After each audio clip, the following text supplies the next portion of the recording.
Hello friends, मैं विनय निर्भीक। Friends, आपका एक बार फिर से हमारे चैनल पर स्वागत है। तो friends, RRB NTPC CBT 1 result update. NTPC CBT 1 result को लेकर बड़ी खबर, जो बोला वही हुआ। जी हाँ फ्रेंड्स, जो बोला बिल्कुल वही हुआ। आप लोग अलग अलग तरीके कमेंट कर रहे थे। कोई कुछ कह रहा था, कोई कुछ कह रहा था। कोई कह रहा था कि एग्ज़ाम पोस्टपोन नहीं होगा, कोई कह रहा था कि एग्ज़ाम पोस्टपोन हो जाएगा तो रिज़ल्ट भी पोस्टपोन हो जाएगा। कोई कह रहा था कि रिज़ल्ट का कुछ नियम होता है, ऐसे नहीं आएगा, वैसे नहीं आएगा। तमाम तरीके की बातें की जा रही थी, ठीक है।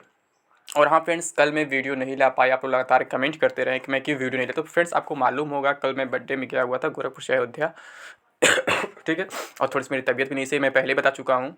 इधर लगातार जर्नी वगैरह करनी पड़ी है, जिसकी वजह से थोड़ा सर्दी वगैरह हो गया है, जुकाम हो गया है। और अभी जर्नी करनी है 15-16, फिर अभी 2 पेपर है। तो अभी क्या है कि मतलब 2 दिन पेपर, 2 पेपर नहीं। तो अभी मतलब जो भी हो, तो मेरा पर्सनल प्रॉब्लम है। हमें अपने न्यूज़ से मतलब है, रिज़ल्ट से मतलब है। तो जैसे कि कुछ लोग ये कह रहे थे कि रिज़ल्ट जो है वो अगर आएगा तो फिर एग्ज़ाम भी होगा। मतलब कोई कुछ कह रहा है, कोई कुछ कह रहा है। लेकिन मैं आपसे लगातार कहते रहा हूँ कि एग्ज़ाम पोस्टपोनमेंट में तो कोई डाउट नहीं रह गया है। और मैं रिज़ल्ट के बारे में भी बताया था कि रिज़ल्ट जो होता है वो डायरेक्टली सीबीटी 2 पर डिपेंडेंट होता है, उसमें कोई डाउट नहीं है, ठीक है। और मैं ये भी आपको बताया था कि रिज़ल्ट अगर रुकता है तो एक ही कंडीशन हो सकता है, वो क्या है वो जानना ज़रूरी है। जबकि मैं आप लोगों को कई बार बता चुका हूँ, फिर भी आप लोग के मन में डाउट रहता है। जैसे कि मैं हमेशा कहता हूँ कि सीबीटी 1 रिज़ल्ट के 20 से 50 दिन बाद सीबीटी 2 कराना ही कराना होता है। ये रेलवे का नियम है, लगभग पिछले 5-6 साल में देखा गया है ऐसा, ठीक है। तो तो मैं आपसे क्या कहा था कि अगर जो है रिज़ल्ट देने से पहले रेलवे सीबीटी 2 पोस्टपोनमेंट नोटिस दे देता है, तो फिर क्या होता है, रिज़ल्ट भी नहीं आएगा, यानी कि रिज़ल्ट भी उसके साथ साथ पोस्टपोन हो जाएगा। और अगर रिज़ल्ट देने से पहले रेलवे जो है या फिर आरआरबी जो है सीबीटी 2 पोस्टपोनमेंट नोटिस नहीं देता है, तो रिज़ल्ट डेफिनेटली देगा अपने टाइम पे, उसमें कोई डाउट नहीं है, ठीक है। तो फ्रेंड्स, अभी तक जो है कोई पोस्टपोनमेंट नोटिस नहीं आया है। और मैं आपसे बता भी चुका हूँ कि पोस्टपोनमेंट नोटिस आने की उम्मीद कब तक है। मैं आपको पहले ही बताया था कि मुझे लगता है जो पोस्टपोनमेंट नोटिस है वो या तो जनवरी के लास्ट वीक में या फिर फरवरी के फर्स्ट वीक में आ सकता है। यानी कि पूरा फाइनली वेट करके कि कोविड का क्या सिचुएशन रह रहा है, डाउन हो रहा है या फिर अभी अप ही हो रहा है। और भी बहुत सारे रीज़न्स हैं, जैसे यूपी में इलेक्शन वगैरह हैं और सब तरीके हैं। तो मतलब कि ये लोग अचानक ऐसा नहीं चाहेंगे कि पहले से ही कैंडिडेट्स परेशान हो जाएं और प्रोटेस्ट करने लगे, क्योंकि आजकल हमारे यूपी में देखेंगे तो हर जगह लगातार प्रोटेस्ट चल रहा है बेरोज़गारों का। कहीं यूपीएसआई वाले हैं, तो कहीं टीचर वैकेंसी वाले हैं, तो कहीं यूपी ट्रिपल एससी वाले, मतलब बहुत सा प्रोटेस्ट चल रहा है। तो अगर यहाँ पे कुछ ऐसा होता है रेलवे एग्ज़ाम्स में, तो सेंट्रल लेवल पर भी प्रोटेस्ट स्टार्ट हो जाएंगे, जिससे क्या होगा, प्रेजेंट गवर्नमेंट को काफ़ी प्रॉब्लम फेस करना पड़ जाएगा और फिर वोटिंग में उनका निगेटिव इफेक्ट पड़ सकता है उनको, ठीक है। इस वजह से क्या है कि अभी कोई पोस्टपोनमेंट नोटिस नहीं दिया जा रहा है और ना ही अभी कोई पोस्टपोनमेंट नोटिस दिया जाएगा, जैसा कि मैं आपको पहले भी बताया था, ठीक। लेकिन आज है 13 जनवरी और रिज़ल्ट के लिए बताया गया था कि 15 जनवरी तक आपका रिज़ल्ट दे दिया जाएगा, ठीक है फ्रेंड्स।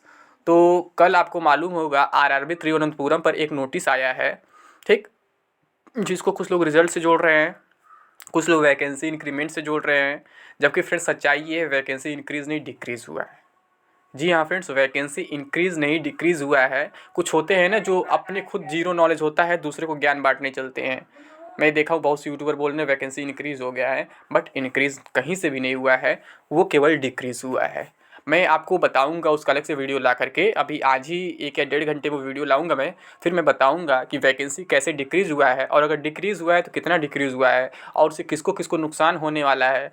और जो इंक्रीमेंट के 1% जो मतलब अफवाह उड़ रही है, वो कहाँ से उड़ रही है, उसका रीज़न क्या है, और उससे किसको फ़ायदा होने वाला है, ये भी मैं आपको बताऊंगा। उससे फ़ायदा तो किसी को नहीं होने वाला, इसमें सच्चाई यही है, जिसको भी हो रहा है केवल नुकसान ही हो रहा है, जो नोटिस आया है, ठीक। और उसका रिज़ल्ट से कोई लेना देना नहीं है।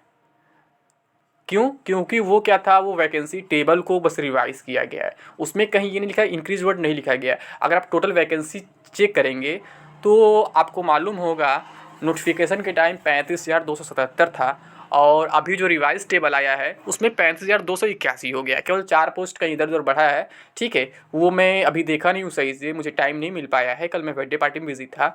बट मैं कहूँगा वो फिर भी डिक्रीज़ हुआ है रिजर्वेशन रूल के वजह से कहीं से भी वो इंक्रीज़ नहीं हुआ। भले 4 पोस्ट आपको एक्स्ट्रा दिख रहे हैं और उसको बढ़ा चढ़ा के पेश किया जा रहा है कि वैकेंसी इंक्रीज़ हो गया, अब कट ऑफ डाउन जाएगा, अब कट ऑफ पे क्या इफेक्ट पड़ेगा, अब क्या होगा, ये वो तमाम तरीके की बात की जा रही है। बट फाइनली क्या है फ्रेंड्स, वैकेंसी वो इंक्रीज़ नहीं डिक्रीज़ हुआ है, कट ऑफ डाउन नहीं होगा, कट ऑफ अप होगा। मैं बताऊँगा आपको कैसे। वैसे भी आपको मालूम होगा रिजर्वेशन 2 टाइप का होता है, एक हॉरिजॉन्टल होता है और एक वर्टिकल रिजर्वेशन होता है। तो यहाँ पर कुछ रिजर्वेशन का ही खेल हुआ है, जिसमें आप लोग समझेंगे जब मैं वीडियो लेकर के आऊँगा तब समझ में आएगा कि इसका कितना निगेटिव इफेक्ट पड़ने वाला है और आपको कितना हाई स्कोर करना पड़ सकता है इसकी वजह से, जो नया रूल आया है, जो नया नोटिस आया है, इसके वजह से। ठीक है, तो वो अलग मैटर है। अगर हम रिज़ल्ट की बात करें फ्रेंड्स कि रिज़ल्ट कब तक आ सकता है, तो फाइनली आपको मालूम ही है कि 15 जनवरी लास्ट डेट है। लेकिन मुझे लगता है कि कल सुबह तक आपको रिज़ल्ट का नोटिस मिल सकता है, या फिर बिना नोटिस दिए ये लोग लिंक कल शाम तक एक्टिव भी कर सकते हैं। फ्रेंड्स, मैं पॉसिबिलिटी की बात कर रहा हूँ, गारंटी नहीं ले रहा। मैं हमेशा कहता हूँ फ्यूचर है, फ्यूचर के बारे में कोई नहीं जानता है। ठीक है, आज 13 है, कल 14 है, परसों 15 है। मैं आपसे बोला भी था कि हो सकता है लोग 1-2 दिन पहले ही रिज़ल्ट दे दें। तो आज 13 हो ही गया है, तो कल हमको लगता है चांसेस हो सकता है 50-50 कि कल ही आपका रिज़ल्ट आ जाए, या फिर कल नहीं आएगा तो परसों तो ज़रूर आएगा, इसमें कोई डाउट नहीं है। और जो लोग कह रहे हैं कि रिज़ल्ट के साथ मतलब एग्ज़ाम के साथ रिज़ल्ट ही पोस्टपोन हो जाएगा, तो वो लोग गलत कह रहे हैं। क्यों? क्योंकि अभी तक पोस्टपोनमेंट नोटिस नहीं आया, और मैं आपको पहले बता चुका हूँ अगर पोस्टपोनमेंट नोटिस नहीं आएगा तो रिज़ल्ट आना तो बिल्कुल तय है, रिज़ल्ट अपने टाइम पर आएगा।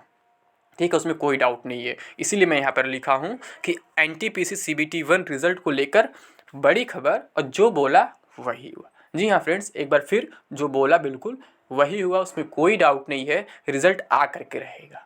ठीक है, रिज़ल्ट पोस्टपोन होने वाला नहीं है।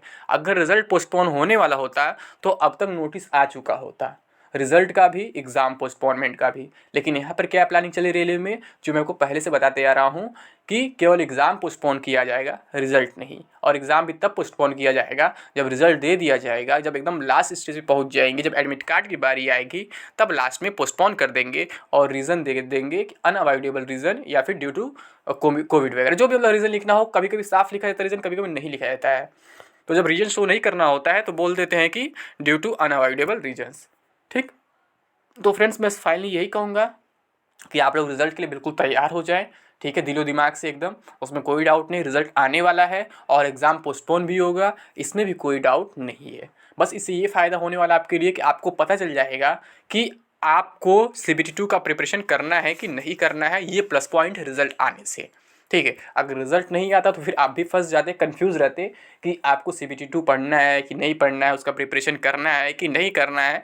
ऐसे बहुत से डाउट आते हैं। ठीक है, तो ये आपके लिए प्लस पॉइंट ही है कि रिज़ल्ट आ रहा है बट एग्ज़ाम अभी नहीं हो रहा है, और एग्ज़ाम में 2 महीना 3 महीना 4 महीने कितना लगेगा अब कोई नहीं जानता अभी।